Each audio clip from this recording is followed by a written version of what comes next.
الحمد لله وكفى وسلام على عباده الذين اصطفى أما بعد فقد قال الله تبارك وتعالى في القرآن المجيد والفرقان الحميد فأعوذ بالله من الشيطان الرجيم بسم الله الرحمن الرحيم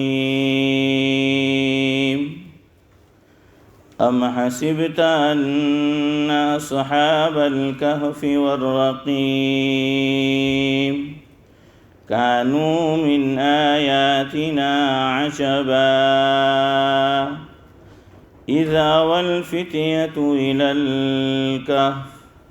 فقالوا ربنا آتنا من لدنك رحمة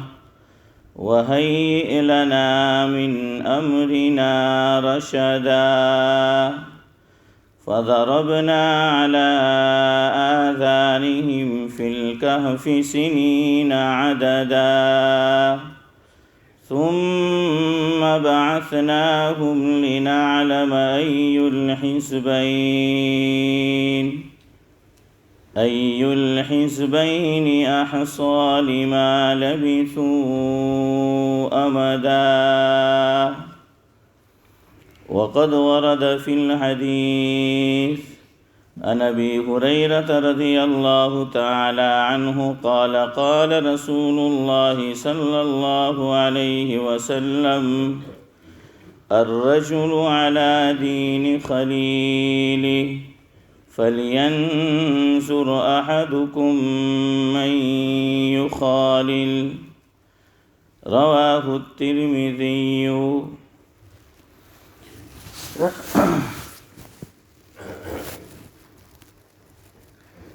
ہر طرف پھیلے فتنے ہی فتنے ہیں، ہر طرف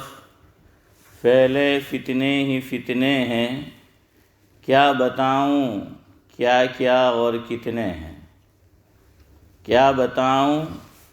کیا کیا اور کتنے ہیں۔ ہے اسی کا اثر کہ آدمی بے چین ہے اسی کا اثر کہ آدمی بے چین ہے، نہ گھر میں نہ باہر کہیں بھی چین ہے ایک طرف نفس تو دوسری طرف شیطان ہے ایک طرف نفس تو دوسری طرف شیطان ہے، ہو رہا کرنا مشکل اچھے برے کی پہچان ہے۔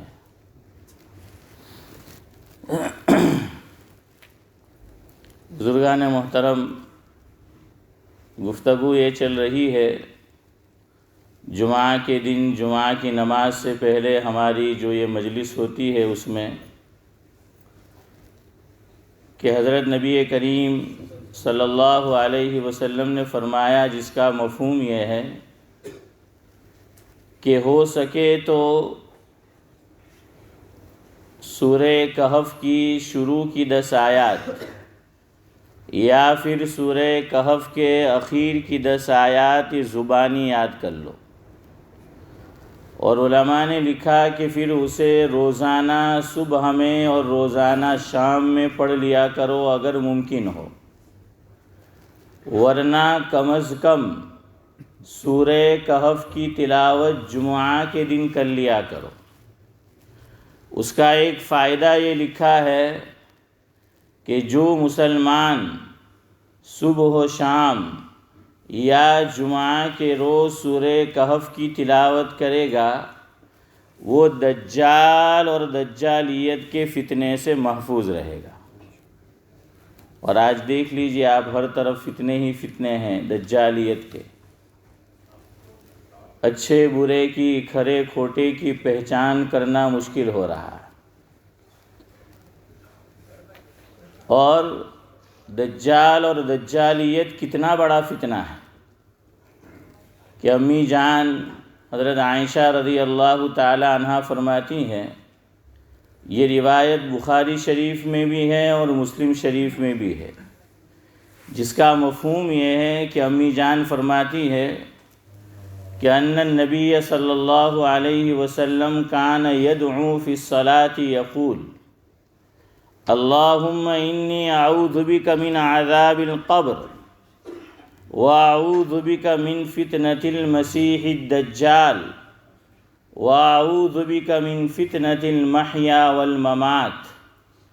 اللہم انی اعوذ بک من المأثم والمغرم او کما قال علیہ الصلاۃ والسلام۔ مفہوم یہ ہے کہ حضرت نبی کریم صلی اللہ علیہ وسلم جب نماز پڑھتے تھے تو نماز میں جو قاعدہ اخیرہ ہوتا ہے، دیکھیے 2 یا 2 سے زائد رکعت نماز کی ہے تو اس میں کتنے قاعدے ہوں گے؟ ارے یار کوئی راکٹ سائنس کا سوال تو نہیں ہے؟ 3 یا 4 رکعت ہے تو پھر کتنے قاعدے ہوں گے؟ 2 قاعدے ہوں گے۔ تو قاعدہ اخیرہ یاد رکھنا ہے کہ امی جان فرماتی ہیں کہ قاعدہ اخیرہ میں، یعنی مغرب کی نماز ہے تو 2 قاعدے ہوں گے، ظہر ہے، عصر ہے، عشاء ہے تو 2 قاعدے ہوں گے، 4 رکعت سنت مؤکدہ یا غیر مؤکدہ یا 4 رکعت نفل نماز آدمی پڑھ رہا ہے تو 2 قاعدے ہوں گے۔ تو قاعدہ اخیرہ میں حضرت نبی کریم صلی اللہ علیہ وسلم درود شریف کے بعد یہ دعا کیا کرتے تھے کہ اللہم انی اعوذ بک من عذاب القبر، اے اللہ میں تیری پناہ لیتا ہوں قبر کے عذاب سے، واعوذ بک من فتنة المسیح الدجال، اور میں تیری پناہ لیتا ہوں دجال اور دجالیت کے فتنوں سے، واعوذ بک من فتنة المحیا والممات۔ یہ بھی بڑی اہم دعا ہے کہ اللہ میں تیری پناہ لیتا ہوں زندگی اور موت کے سارے فتنوں سے، کہ زندگی کے فتنوں سے بھی اور موت کے فتنوں سے بھی میں تمام سے اللہ تیری پناہ لیتا ہوں۔ اور آگے کی جو دعا ہے وہ بھی بڑی اہم ہے، لوگ اس میں بلا ضرورت مبتلا ہو رہے ہیں اور ہوتے جا رہے ہیں کہ اللہم انی اعوذ بک من المعثم،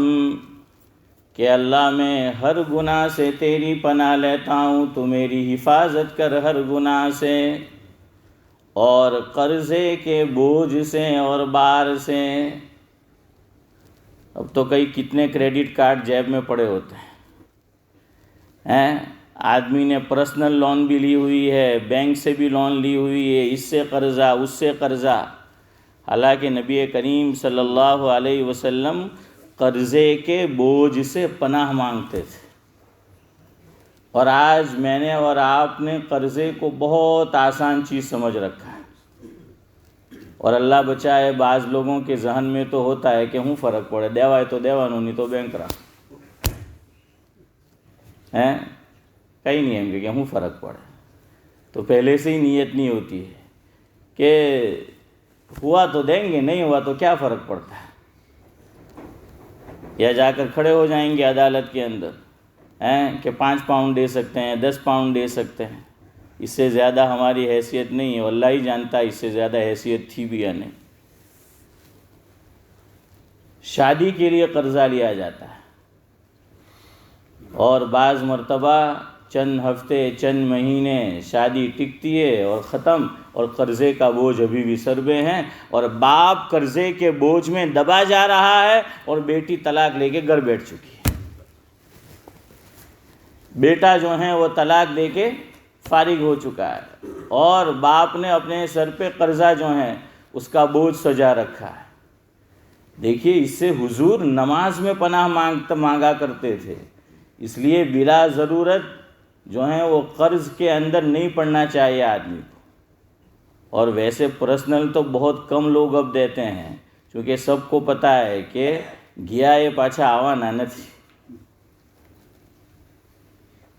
کسی نے کہا ہے کہ قرض ایک جادو ہے کہ ہم آپ کو دیں گے اور آپ ایسے گم ہو جائیں گے کہ نظر ہی نہیں آئیں گے۔ تو بہرحال حضور قعدہ اخیرہ میں اس سے پناہ مانگا کرتے تھے نماز کے اندر۔ اس سے ایک بات یہ معلوم ہوئی کہ بچپن سے اب تک ہم نے دعا آفٹر درود نماز کے اندر درود شریف کے بعد ایک ہی دعا فیوریٹ کر لی ہے، اور سب نے اس کا کیا ہے ریزرویشن کرا لیا ہے کہ ریزرویشن ہے۔ کون سی دعا پڑھتے ہیں ہم؟ کہ اللہم انی ظلمت نفسی ظلما کثیرا الی آخرہ۔ تو پتہ چلا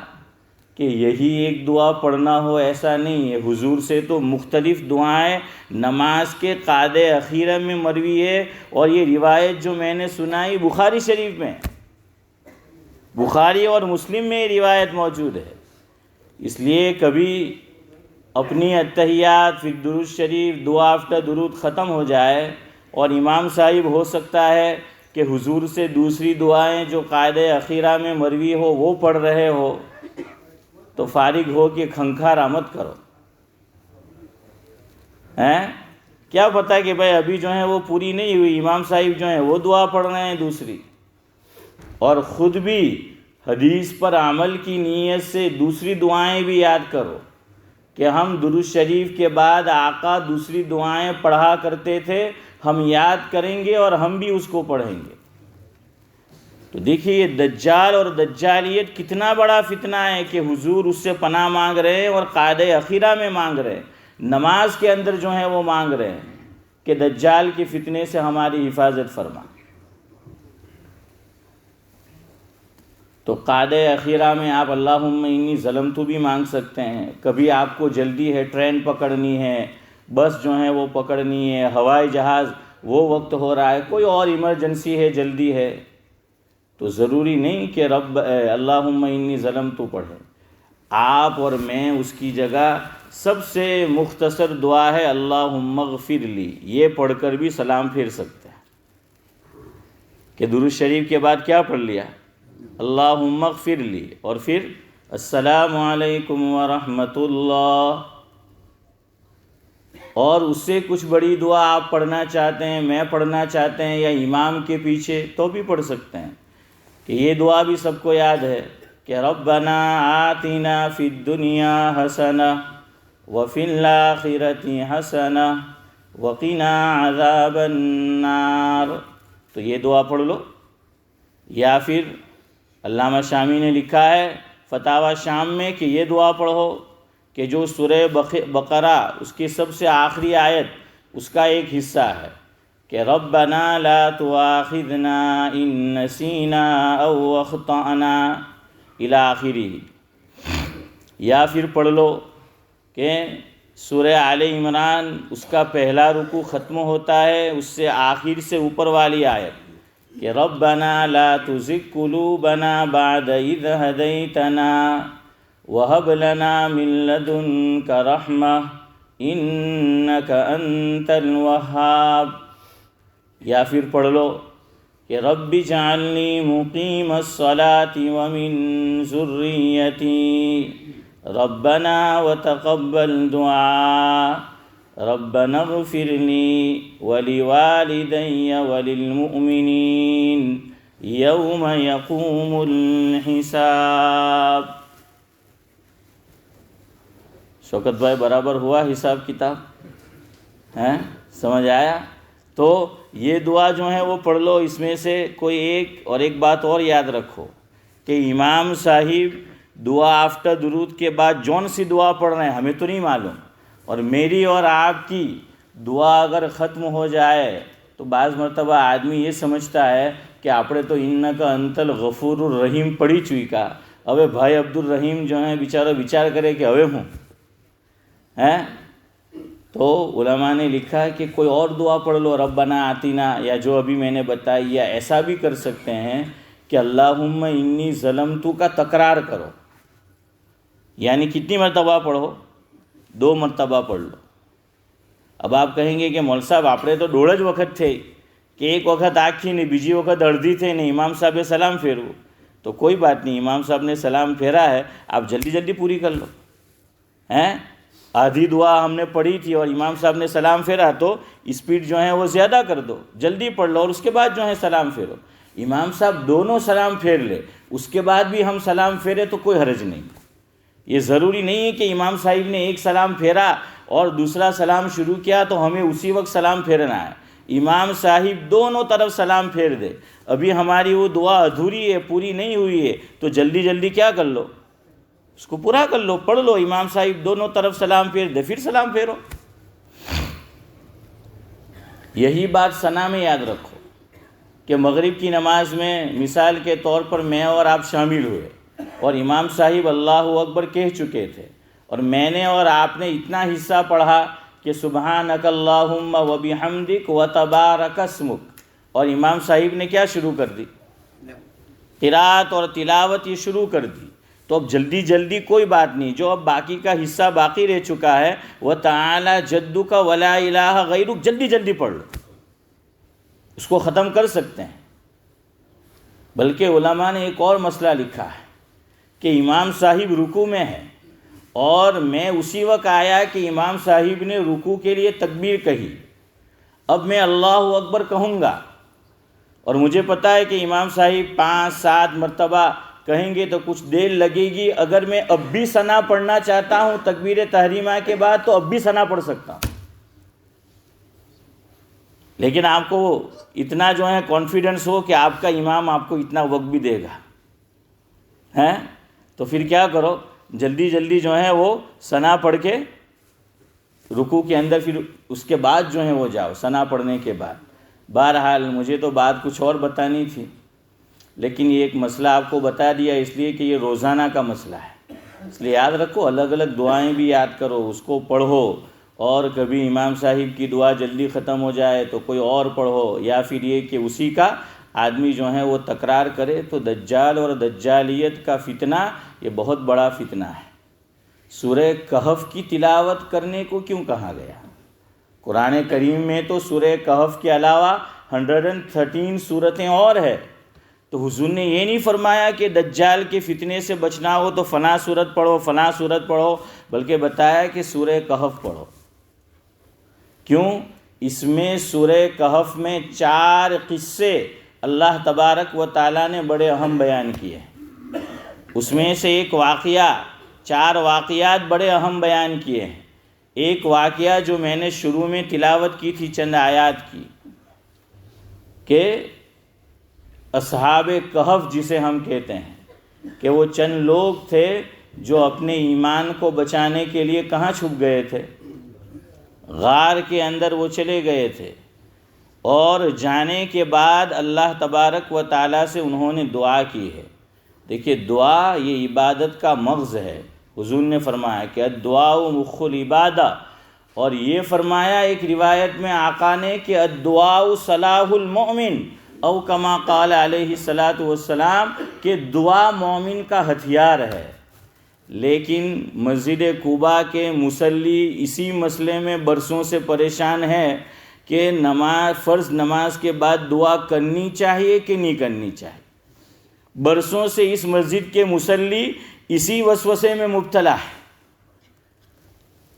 تو کچھ کرتے ہیں کچھ نہیں کرتے، اور جو کچھ کرتے ہیں کچھ نہیں کرتے تو وہ پریشان ہوتے ہیں، دیکھ کے حیران ہوتے ہیں کہ بھئی یہ کیوں کر رہے ہیں؟ ارے آپ امام صاحب کے ساتھ مت کرو، خود کرو، کس نے منع کیا؟ ترمذی شریف کی روایت ہے کہ آپ صلی اللہ علیہ وسلم نے فرمایا، مفہوم یہ ہے کہ بھائی خصوصیت سے 2 موقع ایسے ہیں کہ جس میں اللہ تبارک و تعالیٰ دعا قبول کرتا ہے، ایک تہجد کا موقع اور ایک فرض نماز کے بعد کا موقع۔ اس روایت پہ ترمذی شریف میں کسی کو کلام نہیں ہے۔ آپ کو امام صاحب کے ساتھ دعا کرنے میں الرجی ہے، مت کرو، لیکن خود کی دعا تو کرو، یہ تو موقع ہے دعا کی قبولیت کا۔ آپ اپنے طور سے دعا شروع کرو، اپنے طور سے دعا جو ہے وہ ختم کرو، لیکن آج ہم نے دعا کرنا چھوڑ دیا ہے۔ اور آپ مجھے بتائیے کہ نماز کے علاوہ میرے اور آپ کے پاس کون سا موقع اور وقت آئے گا کہ ہم دعا کریں گے۔ رمضان میں تو آدمی ذرا جلدی آ کے مغرب سے پہلے کر بھی لیتا ہے، یا مسجد میں کبھی آیا تو کر بھی لیتا ہے، بعد میں اور آپ کب دعا کرتے ہیں بتاؤ مجھے؟ اور اسی میں الجھے ہوئے کہ فرض نماز کے بعد دعا کرنی۔ ارے چھوڑو امام صاحب کو، آپ کا دل نہیں کرتا اس کے ساتھ مت کرو، اس کے ساتھ شروع مت کرو، ختم مت کرو، تو دعا کر اپنی زبان میں۔ اور یہ بھی کوئی ضروری نہیں ہے دوسری غلط فہمی دماغ میں کہ مول صاحب આપણે નમાઝ પછી દુઆ આપણને તો બે ચાર રબ્બાના આવડે ہیں تو હવે આપણે دعا کرے تو ہوں کرے۔ ارے بھائی اللہ تعالیٰ تو ہر زبان کا خالق و مالک پیدا کرنے والا ہے، کائی کو تو عربی میں دعا کرتا ہے؟ عربی کے اندر دعا کرنی نماز میں ضروری ہے کہ آدمی درود شریف کے بعد دعا کرنا چاہے جون سی دعا کر سکتا ہے، بشرطے کہ عربی زبان میں ہو، اور زبان میں نہیں کر سکتا۔ نفل نماز پڑھ رہا ہے، سجدے میں دعا کرنا چاہتا ہے، شوق سے کر، لیکن ایک شرط ہے کہ عربی میں کرنا پڑے گی۔ لیکن نماز کے بعد عربی میں دعا کرنا ضروری نہیں ہے۔ آدمی گجراتی بولتا ہے، انگلش بولتا ہے، اردو بولتا ہے، بنگلہ بولتا ہے، ترکی بولتا ہے، جون سی جو ہے وہ زبان بول رہا ہے، تو مانگ اپنی دعا اپنی زبان کے اندر۔ اللہ تو سب دعائیں جانتا ہے، تو آج ہم نے دعا کرنا ہی جو ہے چھوڑ دیا۔ اور قرآن کیا بتا رہا ہے جو میں نے آیات تلاوت کی شروع میں، کہ وہ غار کے اندر گئے، پہلا کام یہ کیا ہے انہوں نے جا کر کہ دعا کے لیے آسمان کی طرف ہاتھ اٹھا دیے ہیں، قرآن کہہ رہا ہے۔ تو دعا یہ مومن کا ہتھیار ہے، تو انہوں نے دعا میں ہاتھ اٹھا دیے غار میں جا کر کہ ربنا آتنا من لدنک رحمہ وَهَيِّئْ لَنَا مِنْ أَمْرِنَا رَشَدًا۔ اور قرآن نے دعا کی قبولیت بھی سنا دی کہ ہم نے ان کی دعا کو قبول کر لیا، اور کیا کر دیا کہ فَضَرَبْنَا عَلَىٰ آذَانِهِمْ فِي الْكَهْفِ سِنِينَ عَدَدًا۔ تو بھائی دعا مانگیں گے؟ ابھی بھی ڈھیلی پوچھی ہے، تو دعا جو ہے وہ مانگا کرو۔ ایک بات اور یاد رکھو، دعا میں ہاتھ اٹھانا مستحب ہے۔ اگر کبھی دعا میں ہاتھ نہیں اٹھا سکتے، بغیر ہاتھ اٹھائے بھی دعا مانگی جا سکتی، لیکن دعا میں ہاتھ کیوں اٹھانا ہے؟ ہمارے علماء نے لکھا ہے کہ ہاتھ کی مثال شوکت بھائی کشکول کی ہے۔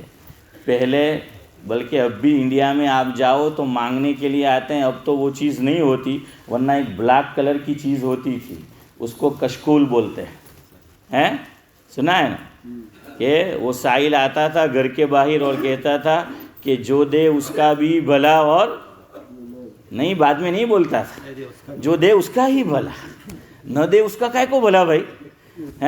تو وہ جو ہے وہ رک جاتا تھا، تو وہ کشکول جو ہے وہ لے کر آتا تھا۔ تو علماء نے لکھا کہ یہ کشکول ہے اللہ کے سامنے، کہ اللہ یہ کشکول ہم نے پھیلایا ہے تیرے سامنے، تو اس میں ڈال دے اپنی رحمت۔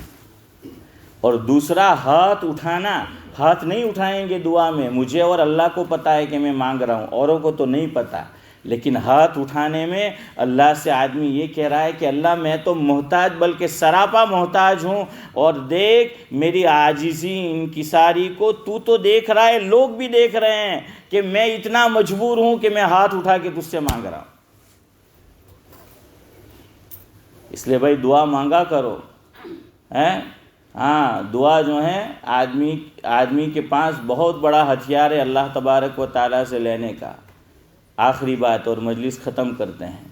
علماء نے یہ لکھا کہ سورہ کہف پڑھنا ہے اچھا ترجمے کے ساتھ پڑھا کرو، اور آج کل تو موبائل ہے، ترجمہ یاد نہیں ہے یا قرآن شریف ترجمہ والا نہیں ہے تو یوٹیوب پہ سن لو، ترجمے کے ساتھ۔ اب جو ہے وہ کون سا مشکل ہے، چند ہفتے سنیں گے تو وہ ترجمہ اور میننگ آدمی کو پتہ چلے گا۔ اور فتنہ دجال اور دجالیت سے بچنا ہے تو دوسرا کام نیک لوگوں کی صحبت ہے، جیسا اصحاب کہف نے کیا۔ اور آج یہ موبائل اور یہ سب چیزیں یہ بھی صحبت کا درجہ رکھتی ہے، آدمی اسی میں مبتلا ہے۔ اچھی چیزیں دیکھو گے اچھے خیالات آئیں گے، بری چیزیں دیکھو گے برے خیالات آئیں گے. دینی چیزیں سننا ہو دیکھنا ہو اس میں بھی پوچھا کرو. حضرت جی مولانا یوسف صاحب رحمۃ اللہ علیہ سناتے تھے مفہوم یہ ہے کہ آدمی جس سے بات کرتا ہے جس سے ملتا ہے یا تو اس سے اثر پکڑتا ہے اس سے اثر لیتا ہے یا اثر پکڑتا ہے کہ سامنے والے پہ اثر ڈالے گا یا اس سے جو ہے وہ متاثر ہوگا. تو یہ چیز بھی آج آدمی کو متاثر کرتی ہے کہ بھئی جیسے دوستی کرنے سے پہلے ماں باپ کہتے ہیں کہ دیکھ لو وہ اچھا ہے یا نہیں, اس کی صحبت مضر ہے یا مفید ہے, تو اس کے استعمال سے پہلے بھی دیکھ لو کہ جو ہم دیکھ رہے ہیں جو ہم سن رہے ہیں یہ بھی ایک معنی میں صحبت ہے, یہ مفید ہے یا مضر ہے. اللہ تبارک و تعالی جو کچھ کہا سنا گیا قابل عمل باتوں پر سب سے زیادہ میں محتاج ہوں. اللہ تعالیٰ سب سے پہلے مجھے عمل کرنے کی, اس کے بعد ہم تمام کو عمل کی توفیق نصیب فرمائے. بھائی ایک اعلان یہ ہے کہ